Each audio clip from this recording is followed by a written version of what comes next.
وده مشهدي من فيلم احمد واحمد. واللي ما يعرفنيش، انا اسمي مهاب عفيفي، مدرب باركور وستانت مان. مبدئيا اول حاجه بعملها ان انا ببص على المكان اللي انا المفروض هقع فيه او هكسره او اعمل اي حاجه فيه. وزي ما انتم شايفين الناحيه التانيه عامله ازاي ضيقه جدا، فلازم اخد بالي لان كمان في كاميرا ثمنها غالي جدا. واهم حاجه في شغلانتنا هو عامل الامان، السيفتي. لازم نجهز نفسنا بالسيفتي كويس جدا عشان ما يحصلناش حاجه لا قدر الله. بس ده ما يمنعش ان احنا لازم نكون واخدين بالنا كويس جدا واحنا لابسين السيفتي برضه. وبعد ما لبست السيفتي رجعت للمكان تاني وابتديت اجرب كذا مره اشوف انا هكسر الازاز ازاي.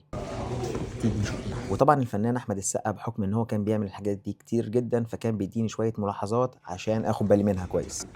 بص بقى وحاول ان شاء الله بعد ما ان شاء الله مش بعد ما تكروس يقول. ودلوقتي جه دور المشهد اللي انا المفروض اعمله، والحمد لله طلعت كويسه جدا واتاخدت من اول مره بس.